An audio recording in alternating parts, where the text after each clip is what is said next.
For advertisement, call 8125893028. Our Gmail maxtvtelugu@gmail.com. Hi hello నమస్తే, welcome to Max TV health. ఇవాళ మనం మాట్లాడకపోయే topic psoriasis. అసలు సోరియాసిస్ అంటే ఏంటి, ఎవరిలో ఎక్కువగా ఈ ప్రాబ్లం కనిపిస్తూ ఉంటుంది, మరి ఈ ప్రాబ్లం కి హోమియోపతిలో ఎటువంటి పరిష్కార మార్గాలు ఉన్నాయో మనకు తెలియజేయడానికి మనతో పాటు ఉన్నారు ఇవాళ ఈశ్వరపు హోమియో క్లినిక్ డైరెక్టర్ దండపు బసవానందం గారు. మరి సార్ని అడిగి మరిన్ని విషయాలు తెలుసుకుందాం. నమస్కారం సార్. నమస్కారం సార్, ఎలా ఉన్నారు? బాగున్నాను మేడం. సార్, ఈ మధ్య కాలంలో మనం చాలా మందిని చూస్తూ ఉన్నాం, సోరియాసిస్ బాగా పెరిగిపోయింది.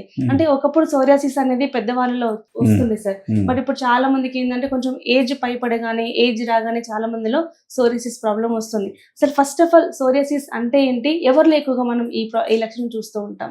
సోరియాసిస్ అనేది శరీరంలో అంత బాడీ మొత్తం అంత శరీరం అంతా కూడా పొలుసులుగా ప్యాచ్లు రౌండ్ రింగ్స్ లాగా రావచ్చు, పొలుసులుగా వచ్చి అది దురద పెడుతూ పొట్టు ఈ స్కిన్ అంతా కూడా పొట్టుగా రాలిపోతుంది. ఇది చాలామందికి ప్రజల్లో ఎక్కువగా రావడం జరిగింది. ఇది ఎందుకంటే మామూలుగా అలోపతి వైద్య విధానంలో అలసిపోయినాక మా దగ్గరికి వస్తారు. అలోపతి వైద్య విధానంలో వాళ్ళ డాక్టర్ చెప్పేది ఏంటంటే ఇది ఆటో ఇమ్యూన్ డిసీజ్, దీనికి ట్రీట్మెంటే లేదన్న వరకలా చాలామంది డిప్రెషన్ గురైపోయి వాళ్ళు కొంతమంది సూసైడ్ చేసుకున్న వాళ్ళు కూడా ఉన్నారు. జీవితం నరకం అనుభవిస్తారు. 10 ఏళ్ళు, 20 ఏళ్ళు, 30 ఏళ్ళ నుంచి కూడా ఎక్స్టర్నల్గా ఎంత అప్లికేషన్ లోషన్స్, ఆయింట్మెంట్లు పెట్టినా తగ్గలేదు. అలాంటి వాళ్ళకు హోమియోపతి గురించి ఇప్పుడు మనము టీవీ లైవ్ ప్రోగ్రాంలో ప్రత్యక్షంగా బిఫోర్ అండ్ ఆఫ్టర్, ముందు తర్వాత, ఈ రెండు చూపించడం వల్ల ప్రజల్లో అవేర్నెస్ వచ్చింది. ప్రజల్లో కూడా ఈ హోమియోపతిలో అద్భుతమైన వైద్య విధానం ఉన్నది. ఇందులో ఎలాంటి మీద అప్లికేషన్ మీద ఆయింట్మెంట్లు పెట్టకుండా ఇంటర్నల్గా ఇచ్చే మందులతోనే ఈ సోరియాసిస్ అనేది శాశ్వతంగా తగ్గిపోతుంది.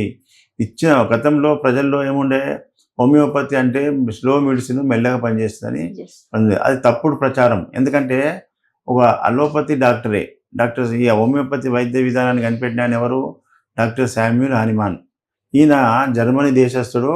అలోపతి వైద్యంలో MD పట్టభద్రుడై ఉండి అలోపతిలో ఒక డాక్టర్లకు టీచింగ్ చేసే ప్రొఫెసర్కే 250 ఏళ్ళ కింద విరక్తి వచ్చి, అరే ఈ వైద్యం అంతా ఎంత ఆయింట్మెంట్లు ఇచ్చినా, ఎన్ని యాంటీబయాటిక్స్ ఇచ్చినా ఈ సమస్య తగ్గడం లేదు, తొక్కబడుతుంది కానీ మళ్ళీ వస్తుంది, ఆ మెడిసిన్ ప్రభావం పోగానే మళ్ళీ వస్తుంది. అంటే ఇది శాశ్వతమైన వైద్య విధానం కాదు, ఇది సైంటిఫిక్ కాదు. దీనికి అసలు మూలాలు ఏంది, ఈ వ్యాధి రావడానికి కారణం ఏంది, ప్రతి వ్యాధికి కూడా అంతే కాజ్ ఆఫ్ ది డిసీజ్ అనేది ఒకటి కారణం ఉంటుంది కంపల్సరీ. అట్లా హోమియోపతిలో ఈ మియాజమ్స్ అనేటి కాన్స్టిట్యూషన్ అంటారు, దాన్ని మా శరీర తత్వం అంటారు. ఈ కాన్స్టిట్యూషన్ మీద డ్రగ్స్ కనిపెట్టడం జరిగింది. వాటినే మియాజమ్స్ అంటారు. మియాజమ్ అంటే సోరా, సిఫిలిస్, సైకోటిక్ అనే కాన్స్టిట్యూషన్స్ ఉంటాయి. వాటిని యొక్క బ్యాక్గ్రౌండ్ అవి కనిపించకుండా ఉండి మనిషిలో ఇలాంటి సమస్యలు, కొన్ని వ్యాధులు వస్తాయి వాటి వల్ల. ఆ సోరా, సిఫిలిస్, సైకోటిక్ అనే కాన్స్టిట్యూషన్ గుర్తించి దాన్ని సరైన మందించినట్టయితే ఏ వ్యాధి అయినా మూలలతో పోతుంది. అదే విధంగా సిమ్టమ్స్ ఏ విధంగా ఉంటాయి సార్? సోరియాసిస్ యొక్క సిమ్టమ్స్ ఏంటి అంటే ఈ స్కిన్ అంతా కూడా డ్రై, పొట్టు ఇచ్చింగ్ ఉంటుంది, పొట్టు రాలడము, ఇక నిద్రపోరు, రాత్రి వాళ్ళు ఇదే గోకుడు, పొట్టు రాలడు, ఇన్ఫీరియారిటీ కాంప్లెక్స్, ఎవరు ముందుకు పోయి కూడా కూర్చోలేరు, భయపడతా ఉంటారు. అలాంటి వాళ్లకు హోమియోపతిలో సింగిల్ డోస్ నోట్లేస్తే 24 అవర్స్లో మార్పు కనిపిస్తుంది. నెక్స్ట్ డే నుంచి అద్భుతం సార్ అంటారు. అట్లా ఒక 3 నెలలు, 6 నెలలు, సంవత్సరం వాడినట్టయితే ఇది శాశ్వతంగా తగ్గిపోతుంది హోమియోపతిలో. నేను ఎంతో మందికి సక్సెస్ బిఫోర్ అండ్ ఆఫ్టర్ అవి వీడియోలు సక్సెస్ కేసులు పెట్టడం వల్ల ప్రజలకు అందరికీ చైతన్యం వచ్చింది. ఈ సోరియాసిస్ అనేది ఆటో ఇమ్యూన్ డిసీజ్. ఎందుకోసం వస్తుంది అనేది కూడా అడిగారు. ఎందుకోసం అంటే ఎక్కువగా మేము అబ్జర్వ్ చేసింది ఏంటంటే తీసుకునే ఆహారపు అడల్ట్రేషన్, ఈ యొక్క ఆహారపు అలవాట్ల వల్లనే వస్తుంది. మనం తీసుకునే ఫుడ్ పాయిజనింగ్ వల్ల, ఎప్పుడో నిల్వ చేసి పెట్టినటువంటి ఆహార పదార్థాలు తింటే రావచ్చు. ఈ కెమికల్ నూనెలు, వంట నూనెలు కూడా మంచిగా లేవు, ఈ నూనెల వల్ల కూడా వస్తాయి.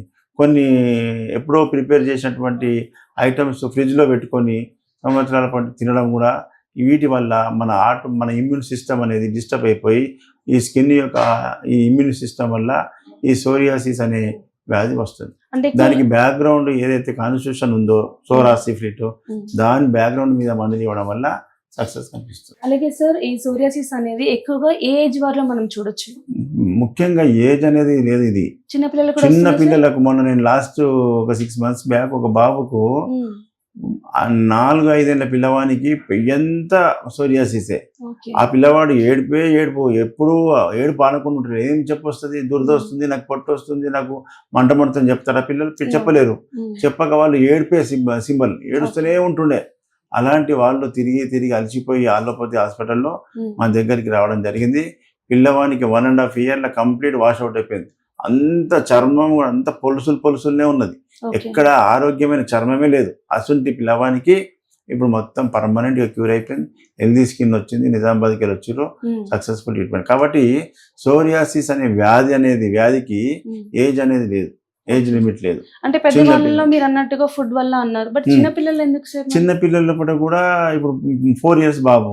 ఓకే. 4 years బాబు అంటే ఆయనకు వాళ్ళకి ఆ పిల్లవానికి ఇచ్చే ఫీడింగ్ ఉమ్, మిల్క్, ఓకే. మిల్క్లో ఏమో కెమికల్ ఉండొచ్చు, ఉమ్, లేకపోతే వాళ్ళకి ఇచ్చే ఫుడ్ లోపల ఏదైనా ప్రాబ్లం ఉండొచ్చు. కొంతమందికి బై బర్త్ కూడా ఉమ్మి నీరు అనేది ఇన్ఫెక్షన్ అవుతుంది కదా. ఉమ్, పుట్టక ముందే కూడా కొన్ని ఇన్ఫెక్షన్స్ వాళ్ళకి వెళ్ళిపోతాయి. ఓకే. అవి బయట పుట్టుకతోనే చర్మ వ్యాధి వస్తుంది. ఓ, అలాంటి వాళ్ళకు కూడా ఉమ్, హోమియోపతిలో ఇమ్యూన్ సిస్టమ్ డెవలప్ చేసి ఉమ్. ఇది శాశ్వతంగా తక్కువ చేసేటువంటి మందులు హోమియోపతిలో ఉంది. అలాగే సార్, ఈ సోరియాసిస్ వచ్చినప్పుడు అంటే మామూలుగా బయట టాబ్లెట్స్ వాడుతూ ఉంటారు, అలోపతి వాడుతూ ఉంటారు, ఉమ్, దాని తర్వాత హోమియోపతికి వస్తూ ఉంటారు. ఉమ్. ఎట్ ద సేమ్ టైం రెండు ఒకేసారి వాడొచ్చు అంటారు సార్? 2 మందులు వాడినా నష్టం లేదు. ఓకే. ఇప్పుడు అలోపతి వైద్యం అనేది ముడిసరుకు రూపంలో ఉంటుంది. ఉహు, ఏ మంది ఇచ్చినా మిల్లీగ్రాము అని అంటారు. ఉమ్, కానీ హోమియోపతిలో పొటెన్సీ ఫామ్లో ఇస్తాం, ఓకే. అంటే పవర్ రూపంలో ఇస్తాం. ఉహు, కాబట్టి 2 మందులు కూడా ఎప్పుడూ యాక్షన్ జరగదు ఉహు, ఆ మందులకు. ఇది డీప్ యాక్షన్ వైటల్ ఫోర్స్ మీద పనిచేస్తుంది. ఓకే. కాబట్టి 2 వాడడం వల్ల ఏ మందు పనిచేస్తుంది అనేది వాళ్ళకి అర్థం కాదు, పేషెంట్కు, ఉమ్, డాక్టర్కి అర్థం కాదు. ఉహు, ఏదో అతను తగ్గించాలంటే మరి నెక్స్ట్ మంత్ నేను ఏం చేయాలని నాకు అర్థం కాదు. Correct. అందుకే అలోపతి మందులన్నీ ఆపేసి హోమియోపతి మందులే వాడమని చెప్తా. అట్లా వాడడం వల్ల వాళ్ళకు మనం ఇచ్చిన మందు పనిచేస్తుందా లేదా అని తెలుస్తుంది. అలాగే ఈ సోరియాసిస్ కి హోమియోపతిలో ఎంత వరకు సక్సెస్ రేట్ ఉందంటే ఏం చెప్తారు? 99% సక్సెస్ మేము చెప్పినట్టుగా వాడితే. ఉమ్, కొంతమంది ఏంటంటే 1 month వాడగానే రిలీఫ్ రాగానే వెళ్ళిపోతారు. ఉమ్, కొద్ది రిలీఫ్ వచ్చింది, పది తగ్గిపోయిందని. ఓకే. లేకపోతే ఒక 3 నెలలు ఇప్పుడు ఓపిక ఉండదు వాళ్ళకు మందు మ్యాచింగ్ చేయడానికి నాకు టైం ఇవ్వాలి కదా. ఖచ్చితంగా. సిమ్టమ్స్ ఇప్పుడు వ్యాధి యొక్క లక్షణాలు కరెక్ట్గా అన్ని కక్కాలి బయటకు. ఏ ఒక్క సిమ్టమ్ దాచిపెట్టినా డ్రగ్ మ్యాచింగ్ వేరే అవుతుంది. ఉహు, అప్పుడు మనం మందు మ్యాచ్ కాకపోతే అది టైం వేస్ట్ అవుతుంటుంది. ఓకే. మార్చుకుంటూ ఇచ్చేవారు అట్లా 2 నెలలు 3 నెలల వరకు మ్యాచ్ కాలేదని కొంతమంది ఉంటారు. ఉమ్, 3 నెలలు వాడినా తక్కువ కాలేదని చెప్పి కొంచెం బయట పోయి నాకు హోమియోపతి వాడినా తక్కువ కాలేదని హోమియోపతిని బదనాం చేస్తున్నారు. ఉమ్, అట్లా కాదు, డాక్టర్ దగ్గర మీరు ఏదో దాచిపెట్టిన సిమ్టమ్ చెప్పాలి.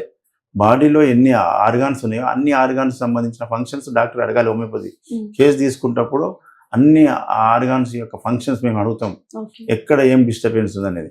దాని మీదకి మీరు కాన్స్టిట్యూషన్ మాకు అర్థమవుతుంది. ఉమ్, ఆ కాన్స్టిట్యూషన్ మీద డ్రగ్ ఇస్తాం. కొంతమంది వాళ్ళు షై ఫీల్ అయ్యి వాళ్ళు చెప్పలేరు. కొంతమంది డాక్టర్లు కూడా అడగడానికి ఇబ్బందితో అడగక కొన్ని కేసులు ఫెయిల్ అవుతాయి. ఓకే. ప్రతి ఒక్క ఆర్గాన్ యొక్క సిమ్టమ్స్ వాటి ఫంక్షనింగ్స్ అన్నీ తీసుకొని డ్రగ్ మ్యాచింగ్ చేస్తేనే ఇమ్మీడియట్ 24 hours ఇచ్చిన మందు పనిచేస్తుందో లేదో తెలిసిపోతుంది. మ్యాక్సిమం 10 days అంటున్నారు. 24 అందరికి కనిపించకపోతే ఉమ్, 10 days ఇచ్చిన మందు రిజల్ట్ కనిపించాలి. ఓకే. కనిపిస్తే అది కరెక్ట్ మందు అని మాకు తెలిసిపోతుంది. ఉహు. నెక్స్ట్ ఫాలో డ్రగ్స్ ఇస్తే ఉంటే అది కంప్లీట్ వాష్అవుట్ అయిపోతుంది. సార్, ఫైనల్ గా అంటే హోమియోపతి మెడిసిన్ తీసుకుంటూ Hmm. మనం తీసుకునే ఆహారంలో ఎటువంటి జాగ్రత్తలు తీసుకోవాలి? ఆహారంలో హెల్దీ ఫుడ్ తీసుకోవాలి, హెల్దీ మినరల్ వాటర్ తాగాలి. ఉమ్, అసలు హాస్పిటల్కు పోయి మెట్లెక్కే అవసరమే లేదు. ఉమ్, అంత healthy. ఏ రోజుది ఆ రోజు ఫుడ్. ఏ ఫుడ్కైనా 24 hours దాని లైఫ్.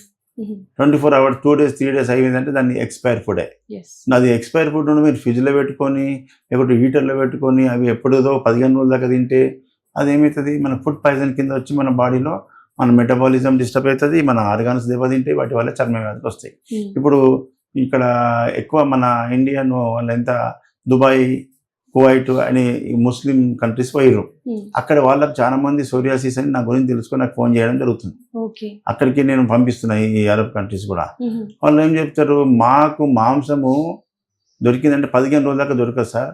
ఉమ్, వాటిని డీప్ ఫ్రిడ్జ్లో పెట్టుకొని మాంసాన్ని కానీ చికెన్ కానీ 15 రోజుల దాకా తింటామంటారు. ఉమ్, మరి ఫ్రిడ్జ్ అనేది 100% సేఫ్టీ కాదు కదా. అవును సార్. అది డెఫినెట్గా అది ఎక్స్పైర్ అవుతుంది. ఉమ్, అలాంటి ఫుడ్ పాయిజన్ వల్ల మన శరీరంలో రక్తం అంతా కూడా పాయిజన్ అయిపోయి మనం చర్మ వ్యాధులు వచ్చే అవకాశం ఉంటుంది. చర్మ వ్యాధితో పాటు ఇతర ఆర్గాన్స్ కూడా దెబ్బతింటాయి. ఓకే. కాబట్టి మనం ఎప్పుడైనా సరే పిల్లల నుంచి పెద్దవాళ్ళ వరకు కూడా ఏ రోజు ఆ రోజు ఫ్రెష్ ఐటమ్స్ ఇచ్చి తినబెట్టినట్టయితే మనకు ఎలాంటి నీళ్లు, తాగే నీళ్లు, డ్రింక్స్, ఇప్పుడు కొన్ని పానీయాలు తయారు చేస్తారు. సమ్మర్ వచ్చిందంటే ఏం చేస్తారు, కూల్ డ్రింక్స్ అవి ఇవి అని. ఎప్పుడో వింటర్ సీజన్లో తయారు చేసినటువంటి కూల్ డ్రింక్స్ 3 నెలలు 6 నెలలు దాటిపోతుంది. అందులో తీపి పదార్థం ఉంటే ఫంగస్ ఫామ్ అవుతుంది. ఆ ఫంగస్ పెట్టినటువంటి కూల్ డ్రింక్స్లు ఫ్రిడ్జ్లో పెట్టి చల్లగా ఓపెన్ చేసి ఇస్తారు, మనం తాగుతాం. అందులో ఆ ఫంగస్ అంతా పోయి గొంతులో ఇన్ఫెక్షన్, ఛాతీలో ఇన్ఫెక్షన్, పొట్టలో గ్యాస్ట్రైటిస్ ఇవన్నీ వస్తాయి. వాళ్ళు కూల్ డ్రింక్ తాగితే వచ్చిందని చెప్పి ఎక్స్పెక్ట్ చేయరు. అది 1 వారం రోజులకు 3 రోజులకు బయటపడితే మనం కూల్ డ్రింక్స్ అని పబ్లిక్ గుర్తుపట్టలేదు కదా, అరే ఇది ఎందుకు అయింది ఎందుకని అంటారు. మళ్ళీ పోయి యాంటీబయాటిక్ తీసుకొని ట్రీట్మెంట్ తీసుకొని ఇట్లా మనం వాటిని తీసుకునే పానీయంలో విషపూరితాలు తీసుకుంటున్నాం, మనం ట్రీట్మెంట్ చేసుకుంటాం. అట్లా కాకుండా ఏ రోజు కారు హెల్దీ ఫుడ్ తినండి. జ్యూస్ తాగాలంటే ఇంట్లో ప్రిపేర్ చేసుకోండి ఫ్రెష్గా. అలాంటి ఫ్రెష్ జ్యూస్ తీసుకోండి. బయట దొరికేటి అన్ని కెమికల్ జ్యూసులు. ఇప్పుడు మ్యాంగో అంటారు, మ్యాంగో తాగుదాం, మ్యాంగో జ్యూస్ ఉంటుంది కదా, ఆర్టిఫిషియల్ అది దాని యొక్క పౌడర్ కలిపి మ్యాంగో కలర్ల వాసన వచ్చేటట్టు చేస్తూ అవి చేస్తారు. వాటి వల్ల కెమికల్ కాబట్టి మన పొట్ట ఖరాబ్. ఇలాంటి అడల్ట్రేషన్ ఫుడ్ కానీ ప్రిపేర్డ్ చేసినటువంటి స్టాక్ ఐటమ్స్ కానీ తినకుండా హెల్దీ ఫుడ్ తింటే ఏ చర్మ వ్యాధి రాదు, ఏ ఆర్గాన్స్ కూడా చెడిపోవు. కాబట్టి మనం ప్రజలందరూ కూడా చిన్నపిల్లలకు ఏడుస్తురని చెప్పి తీసుకుపోయి ఏదో ఒకటి biscuit packet, chips packet, Lays packet కొనిస్తారు ఆ పిల్లలు ఏడుపు ఆపడానికి. వాటి వల్ల పిల్లగాళ్ళకు టాన్సిల్స్, ముక్కులో కండలు పెరిగినాయి సార్, పాలిప్స్ పెరిగినాయి సార్, పొట్టులో మోషన్ పోతలేడు, లేకపోతే లూజ్ మోషన్స్ అయితే వస్తారు. ఇచ్చేదేమో ఫుడ్ పాయిజన్ ఏడుపు కోసం. వాటి వల్ల పిల్లల్లో లేతగా ఉంటుంది, ఇంకా లోపల ఆర్గాన్స్ అవి తొందరగా దెబ్బతింటాయి. కాబట్టి పిల్లలకు కూడా ఇప్పుడు మార్కెటింగ్లో ఎట్లుంటుందంటే వాళ్ళ బెనిఫిట్ వాళ్ళు చూస్తారు. కంపెనీలు తయారు చేస్తే ఎన్నో రకాల ఫుడ్ ఐటమ్స్, కానీ అవి సేఫ్టీ కావు. అవి తయారు చేసేది కదా, కొన్నాం కదా, తిన్నాం అది కాదు. ఏదైనా ఈ ప్రపంచంలో సమాజంలో ఎంత మంచి వస్తువు అయినా 2 రోజుల కంటే 24 hours నుంచి 48 hours లైఫ్ స్పాన్. అవి దాటిన తర్వాత ఏ ఫుడ్ కూడా తినొద్దు. అప్పుడే మనిషి ఆరోగ్యంగా ఉంటుంది. ఎలాంటి సమస్య, skin problems Rao. Thank you so much sir. Psoriasis అంటే ఏంటి, రాకుండా ఉండాలంటే కేర్ తీసుకోవాలి, అలాగే ఈ ప్రాబ్లంకి హోమియోపతిలో ఎటువంటి పరిష్కార మార్గం ఉందో మాకు తెలియజేశారు. Thank you so much. Thank you.